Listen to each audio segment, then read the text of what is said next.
4 seals, 4 horses, 4 riders, and 4 terrifying pictures of what happens when peace, stability, and human security begin to collapse. But there's one question we must answer first. Who is actually in control when these horses begin to ride?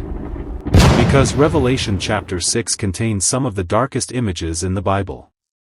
Conquest, war, famine, death, and finally, a world shaking before the judgment of God.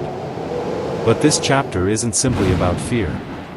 It's about something much deeper. It reveals what happens when the Lamb begins opening the scroll. And it reminds us that even when the earth appears to be falling apart, Jesus Christ is still on the throne. This is Revelation explained. And this is chapter 6. John has just witnessed one of the greatest scenes in heaven. The Lamb has taken the scroll from the hand of God. Heaven has declared him worthy. The angels are worshiping. The elders are bowing down. And now, the moment has arrived. The Lamb begins opening the 7 seals. John writes, "I watched as the Lamb opened the first of the 7 seals. Immediately, one of the 4 living creatures says with a voice like thunder, 'Come!' John looks, and he sees a white horse. Its rider carries a bow. A crown is given to him. And he rides out, conquering and to conquer. The first horseman has arrived. But who exactly is he? Throughout Christian history, there have been different interpretations. Some believe this rider represents Christ because Revelation later describes Jesus returning on a white horse. Others understand the rider as a symbol of conquest and human domination. Whatever interpretation we choose, the imagery clearly introduces a world of conquest. Human beings have always fought for power. Kingdoms rise. Empires expand.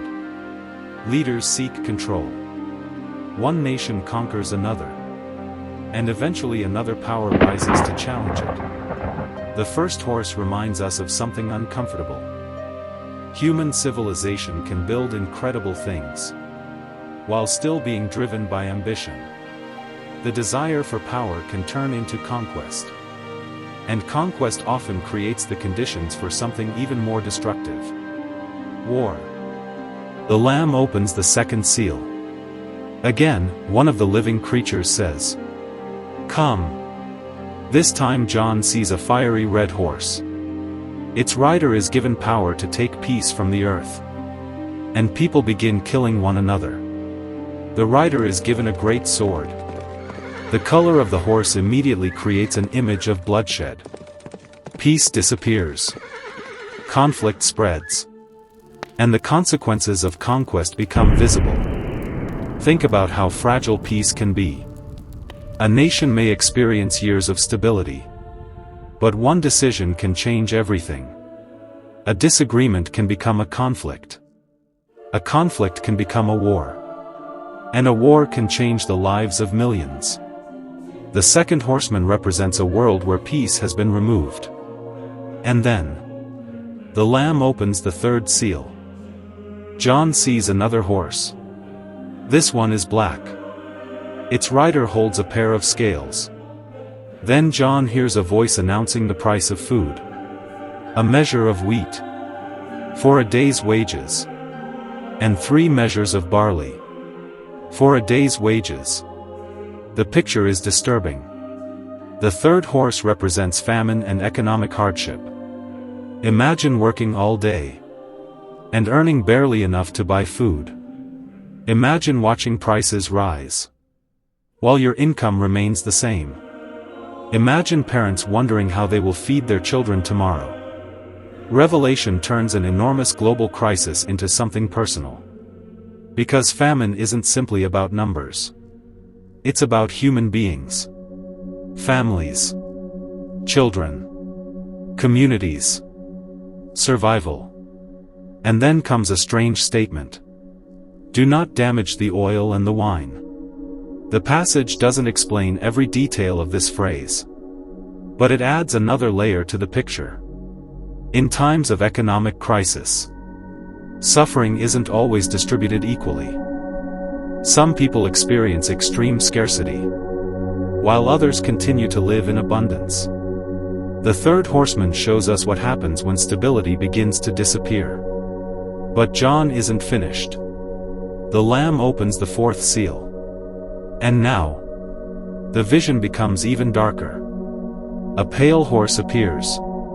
Its rider is named Death, and Hades follows behind him. Authority is given to them over a portion of the earth, to kill by sword, famine, pestilence, and the beasts of the earth. The four horsemen have now appeared. Conquest, war, famine, death, and the progression is terrifying. One crisis creates another. Power produces conflict. Conflict produces destruction. Destruction produces scarcity. And scarcity brings suffering and death. But we need to understand something important. Revelation isn't telling us that every war or famine throughout history automatically represents one specific horseman. The imagery is part of John's prophetic vision. The point isn't to make Christians panic every time they see a war in the news. The point is to reveal the brokenness of the world and the seriousness of God's coming judgment. Humanity often believes that progress will eventually solve everything. We build smarter machines. We develop new technologies. We create powerful economies. We explore space. We gain knowledge. But none of those things can solve the deepest problems of the human heart. Technology cannot eliminate greed. Money cannot manufacture peace. Power cannot defeat death. Human intelligence cannot make humanity righteous. And Revelation exposes those limitations. But then the story takes another turn. The Lamb opens the fifth seal. And John sees something completely different. He sees the souls of people who had been killed because of their faithfulness to God's word and their testimony. They are beneath the altar. And they cry out, "How long, Sovereign Lord?" That question is incredibly important. Because it is the same question people have asked throughout history. How long will evil continue? How long will injustice survive? How long will innocent people suffer? How long before God finally acts? The Bible doesn't pretend that faithful people never ask these questions. Even John sees them asking. And God doesn't condemn them for asking. Instead, they are given white robes. And they are told to rest a little longer. Their lives were not forgotten. Their sacrifice was not meaningless. Their suffering had not escaped God's attention. Then, the sixth seal is opened. And the scene changes dramatically. John sees a great earthquake. The sun becomes dark. The moon becomes like blood. The stars fall from the sky. And the heavens appear to be rolled up like a scroll. Mountains and islands are moved from their places. The entire created order seems to shake. And then something fascinating happens. The powerful people of the world become terrified. Kings, rulers, generals, the wealthy, the powerful. Everyone begins looking for somewhere to hide. They call to the mountains and rocks. Fall on us and hide us from the face of him who sits on the throne and from the wrath of the Lamb. Think about that phrase. The wrath of the Lamb. The Lamb who was sacrificed is also the Lamb who judges. The same Jesus who offers mercy will ultimately confront evil. And the question at the end of this scene is chilling. Who can withstand it?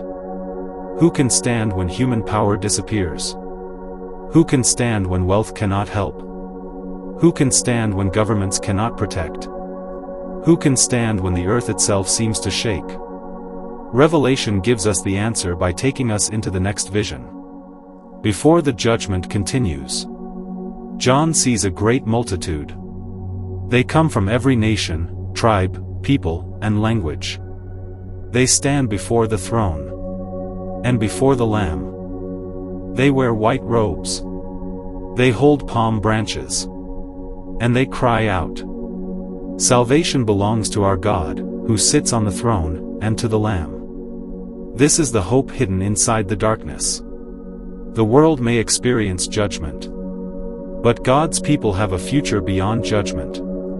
The Lamb who opens the seals is also the Lamb who saves. And that changes the way we should read Revelation. This book isn't merely saying, "Be afraid of the future." It is saying, "Know who holds the future." Your confidence cannot ultimately come from a stable economy. It cannot come from a powerful government. It cannot come from perfect circumstances. Because all of those things can change. But Jesus Christ does not change. The four horsemen remind us that the world is fragile. The fifth seal reminds us that God sees the suffering of his people. The sixth seal reminds us that evil will not escape judgment. And the multitude before the throne reminds us that redemption belongs to God. Then John sees something that creates one of the most dramatic moments in the entire book of Revelation. The Lamb prepares to open the seventh seal. And when that seal is opened, heaven becomes completely silent. Imagine it. The angels, the elders, the living creatures, all of heaven, silent. For a moment. Nothing. No song. No thunder. No proclamation. Only silence. And that silence is not the end. It is the beginning of something new.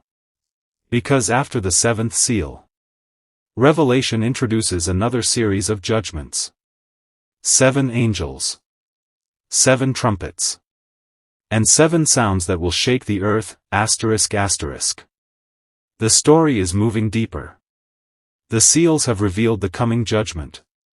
But now, the trumpets are about to sound. And what happens when the first trumpet is blown will change everything. The judgment has only begun.